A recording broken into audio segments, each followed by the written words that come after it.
할렐루야! 이 새벽에 하나님의 말씀을 사모함으로 나오신 우리 모든 성도님들을 축복하고 환영합니다.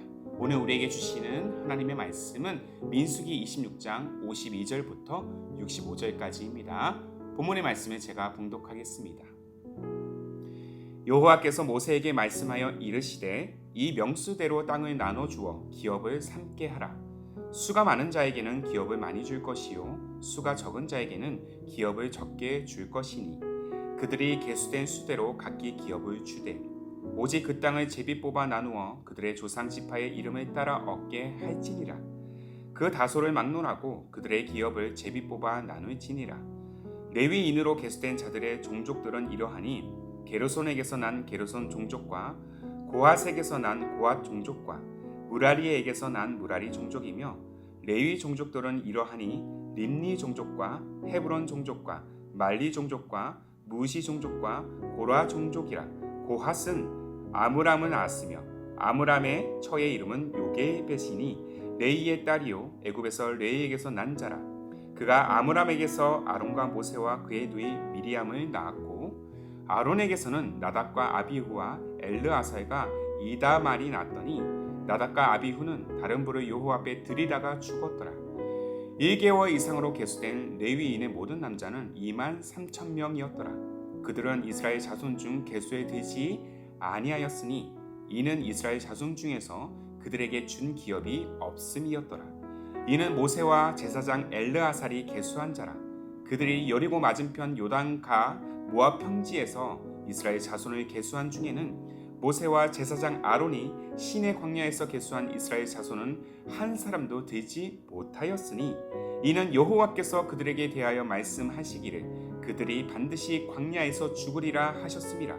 이러므로 여분네의 아들 갈렙과 눈의 아들 여호수아 외에는 한 사람도 남지 아니하였더라.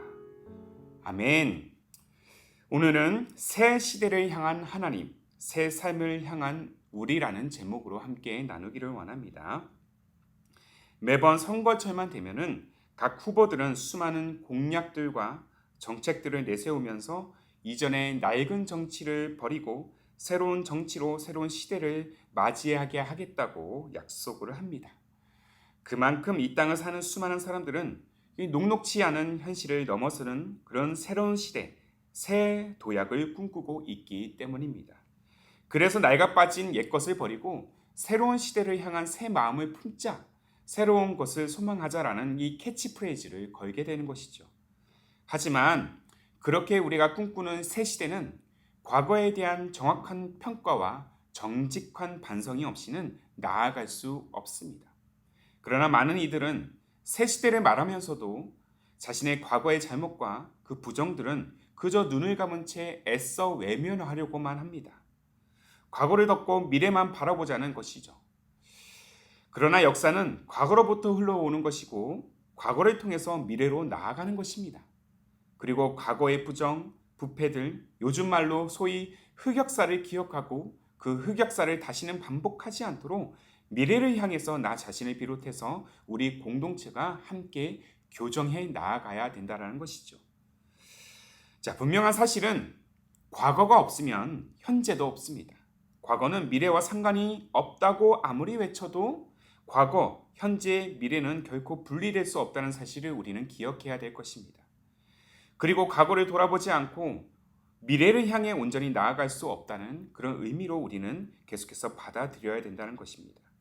하나님 편에서는 더더욱 그렇습니다.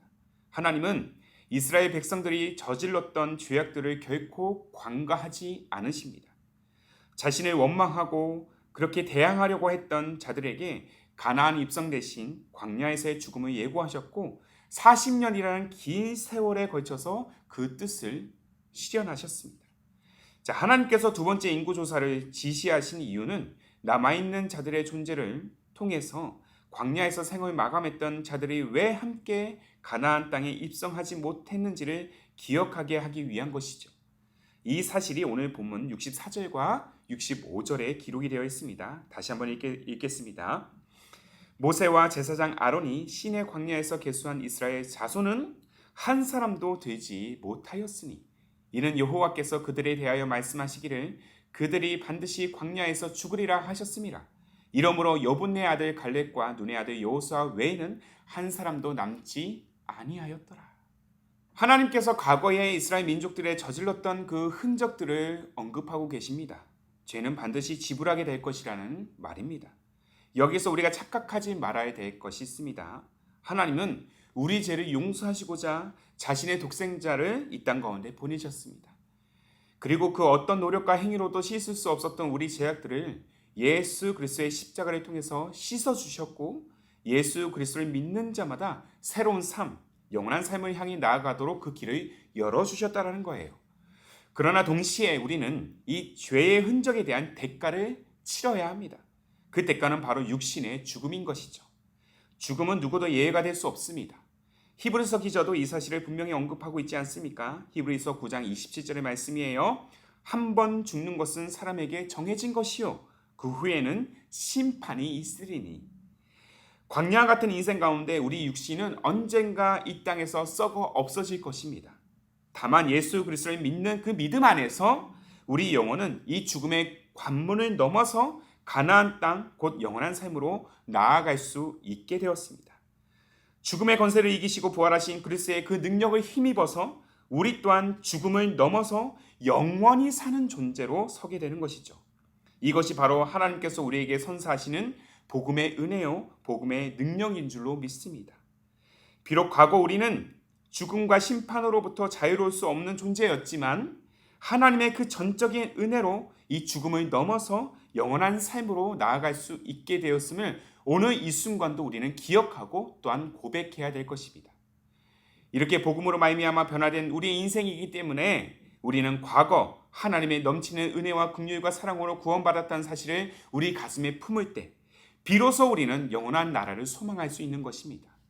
그리고 하나님은 이 은혜를 기억하는 자마다 새 시대를 향한 약속을 반드시 실현하실 것입니다. 이제 광야 행진 막바지에 다다르고 있는 이스라엘 백성들에게 하나님은 인원 계수를 마치시고 곧바로 땅을 어떻게 분배할 것인지를 구체적으로 말씀하고 계십니다. 지파의 수효에 따라서 땅의 크기를 정하고 상대적으로 비옥도가 높은 땅을 인구가 많은 지파가 차지하지 않도록 공평하게 제비뽑기로 지역을 분배하는 등 모두가 만족하고 모두가 기대하는 마음으로 그 땅을 밟을 수 있도록 실제적인 방침을 지금 정하고 계신다는 것이죠. 비록 땅을 분배받지 못하지만 온전히 하나님을 위해서 헌신하는 그 레위 지파에게도 하나님은 책임지시겠다는 약속을 다시 상기시키십니다. 이는 반드시 너희들을 젖과 꿀이 흐르는 땅, 가나안 땅으로 인도하시겠다는 그 하나님의 의지, 곧 변하지 않을 약속을 실현하고자 하는 하나님의 열심이 담겨져 있는 것이죠.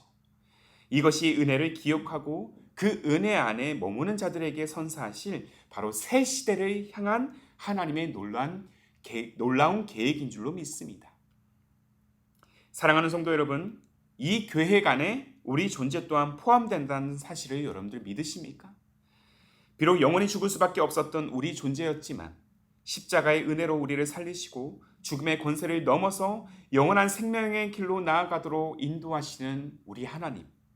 그렇게 수많은 시험과 유혹이 가득한 여정 속에서도 우리가 이 하나님의 은혜를 잊지 않고 오늘 이 은혜를 기억하며 그분만을 찬양하며 나아갈 때 하나님은 이러한 우리의 믿음과 소망과 찬양을 통해서 새 시대를 향한 자신의 계획을 반드시 실현해 가실 것이며 지금도 실현해 가시는 줄로 믿습니다.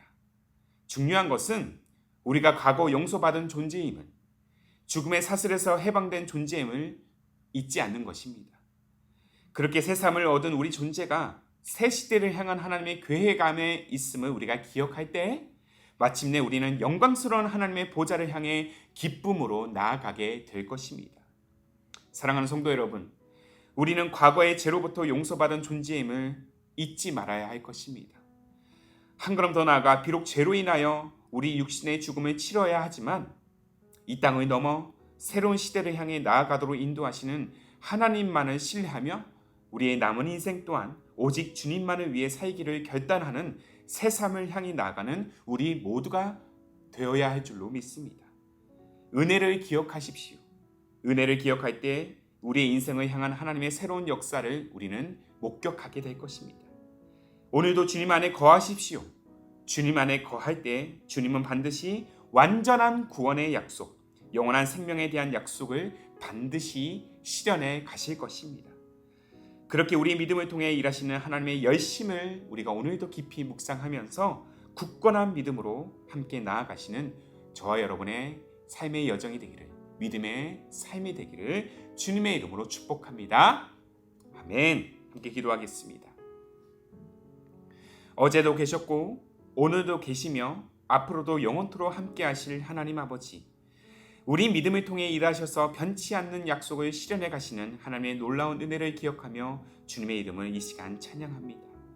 그럼에도 불구하고 죽을 수밖에 없었던 우리 존재를 살리신 그 하나님의 은혜를 망각하고 감사를 잊어버렸던 우리의 연약함을 또한 이 시간 고백합니다.